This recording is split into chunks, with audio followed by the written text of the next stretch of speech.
Welcome to सुनो सोचो समझो। आज हम दौलत के तस्वुर पर ज़रा गहराई में बात कर रहे हैं, लेकिन रिवायती तरीके से नहीं। जी बिल्कुल। हमारे पास साहिल ब्लूम के काम से कुछ अहम नुकात हैं। ख़ास तौर पर उनकी किताब है दौलत की 5 अक़साम। बहुत दिलचस्प किताब है। जी, और साहिल का कहना है कि हकीकी एक भरपूर जिंदगी जो है ना, वो सिर्फ बैंक बैलेंस से कहीं ज्यादा है। बिल्कुल। माशरे में तो अक्सर बस माली हैसियत ही कामयाबी समझी जाती है। हाँ, लेकिन साहिल अपनी ज़ाती कहानी बताते हैं, कैसे वो अदम तहफ़्फ़ुज़ का शिकार थे और पैसे के पीछे भागते रहे। और इस चक्कर में बाकी चीजें नजरअंदाज हो गईं। जी, यहाँ तक कि उन्हें एहसास हुआ कि वो गलत खेल खेल रहे थे। ये एक अहम नुक्ता है। उनकी जिंदगी में सुना है एक खास मोड़ आया था। जी, उनके एक दोस्त ने कहा कि शायद वो अपने वालिदैन को उनकी वफ़ात से पहले सिर्फ 15 बार और मिल पाएंगे। ओह, ये तो एक झटका होगा। बिल्कुल, और उस एहसास ने उनकी पूरी सोच बदल दी दौलत के बारे में। तो आइए देखते हैं कि इस तजर्बे से वो 5 अक़साम कैसे बने। कौन सी हैं वो? जी, साहिल 5 वाज़िया अक़साम बताते हैं। वक्त की दौलत, फिर समाजी दौलत, ज़हनी दौलत, जिस्मानी दौलत और आखिर में माली दौलत। ठीक है। और ये सब आपस में जुड़ी हुई हैं। अच्छा, तो पहली है वक्त की दौलत। ये दिलचस्प है। ये सिर्फ घंटे गिनना नहीं है। नहीं, बिल्कुल नहीं। ये आज़ादी है कि आप अपना वक्त अपनी मर्जी से अपनी इक़दार के मुताबिक इस्तेमाल कर सकें। वॉरेन बफेट की मिसाल दी आपने। जी क्या कोई उनसे जिंदगी बदलना चाहेगा? शायद नहीं, क्योंकि वो 90 की दहाई में है, उनके पास वक्त कम है। बिल्कुल, ये हमारे वक्त की असल कदर बताता है। ये कितनी कीमती चीज़ है। सही। तो दूसरी किस्म समाजी दौलत। जी, समाजी दौलत यानी गहरे बामानी रिश्ते, कम्युनिटी के साथ एक मजबूत ताल्लुक। इस पर तो वो हार्वर्ड की मशहूर तहकीक भी है। हाँ बिल्कुल, वो दहाइयों लंबी तहकीक। वो कहती है कि 50 साल की उम्र में आपके रिश्ते कितने अच्छे हैं ना, वही चीज 80 साल की उम्र में आपके जिस्मानी सेहत की सबसे बड़ी पेशगो है।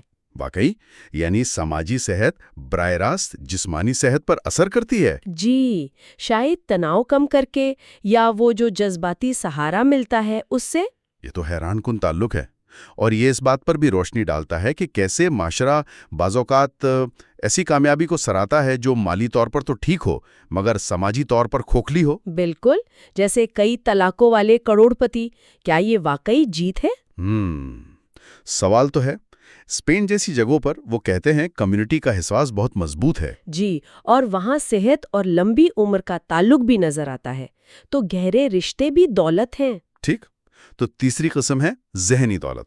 ज़हनी दौलत यानी मकसद का एहसास होना, ज़ाती तरक्की और सोच विचार के लिए ज़हनी सुकून, एक गुंजाइश होना। आजकल की दुनिया में तो ये बहुत मुश्किल है, हर तरफ खलफशार है। बिल्कुल, तो तवज्जो मरकूज करने की सलाहियत, गहराई में सोचने की सलाहियत, ये खुद एक बड़ी दौलत है। इसके बगैर तख्लीकी काम या इत्मीनान मुमकिन है। सही कहा। और चौथी है जिस्मानी दौलत, सेहत, तवानाई। जी, जिंदगी में पूरी तरह हिस्सा लेने की सलाहियत। और इसके लिए बुनियादें अहम हैं: हरकत करना, अच्छी ग़िज़ा और आराम। साहिल सुबह 5 बजे वर्जिश की बात करते हैं। हाँ, लेकिन मकसद सिर्फ जल्दी उठना या वर्जिश नहीं है। अच्छा। मकसद खुद को ये यकीन दिलाना है कि आप मुश्किल काम कर सकते हैं। रोज़ाना का ये नज़्म ज़ब्त ना, ये खुद एतमादी देता है। जबरदस्त। और जिस्मानी तवानाई तो बाकी दौलतें हासिल करने में भी मदद देती होगी। यकीनन, अगर आप थके हुए हैं, बीमार हैं, तो रिश्ते निभाना या माली मकासद हासिल करना सब मुश्किल हो जाता है। ठीक। और फिर आखिर में आती है माली दौलत। जी, माली दौलत। और यहाँ साहिल एक बहुत अहम लफ्ज़ इस्तेमाल करते हैं, काफ़ी, इनफ। वो मछेरे और बैंकर वाली कहानी। बिल्कुल। बैंकर कहता है ज्यादा मेहनत करो, बड़ा कारोबार बनाओ ताकि रिटायर होकर आराम से मछलियां पकड़ सको। और मछेरे का जवाब होता है कि भाई वो तो मैं अभी कर रहा हूँ। ऐसे ही ये कहानी बताती है कि काफी का एहसास होना कितना जरूरी है। असल में हमारी बढ़ती हुई ख्वाहिशात ही सबसे बड़ी माली जिम्मेदारी बन जाती हैं। तो फिर इन 5 दौलतों में तवाजुन कैसे रखा जाए, ये सवाल है। जी, साहिल कहते हैं ये कोई ऑन ऑफ बटन नहीं है, ये एक डिमर स्विच की तरह है। डिमर स्विच یعنی روشنی کم زیادہ کرنے والا؟ بالکل، زندگی کے مختلف مراحل میں آپ کسی ایک قسم پر زیادہ توجہ دے سکتے ہیں اور دوسروں کی شدت تھوڑی کم کر سکتے ہیں، انہیں مکمل بند کیے بغیر۔ اچھا، یہ تو بہت عملی بات ہے۔ جی، جیسے نوجوان شاید مالی دولت بنانے پر زیادہ دھیان دیں گے، بعد میں شاید سماجی یا وقت کی دولت زیادہ اہم ہو جائے۔ یعنی مقصد کے پیچھے بھاگنے اور حال میں جینے کے درمیان ایک توازن۔ ایک متحرک توازن، یہ مسلسل چلنے والا عمل ہے۔ تو خلاصہ یہ ہوا کہ دولت صرف پیسہ نہیں ہے۔ بالکل نہیں، یہ زندگی کے کئی پہلوؤں کا مجموعہ ہے: وقت، رشتے، ذہنی سکون، جسمانی صحت اور ہاں، مالی وسائل بھی۔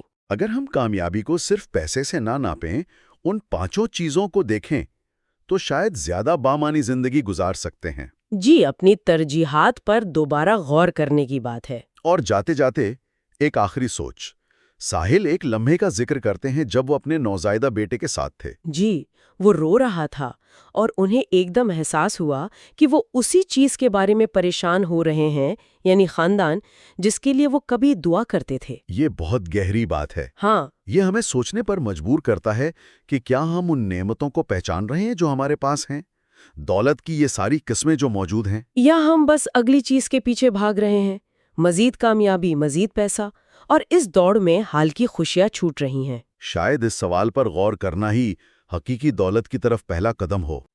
اگر آپ کو ہمارا یہ ویڈیو پسند آیا ہو تو براہ کرم اس ویڈیو کو لائک، شیئر اور سبسکرائب کریں۔ اپنے خیالات اور اس موضوع پر اپنی رائے کامنٹس میں ضرور دیں۔ اگر آپ چاہتے ہیں کہ ہم مستقبل میں کسی اور موضوع پر ویڈیوز اپلوڈ کریں تو وہ بھی ہمیں کامنٹس میں بتائیں۔ آپ کی رائے ہمارے لیے بہت اہم ہے۔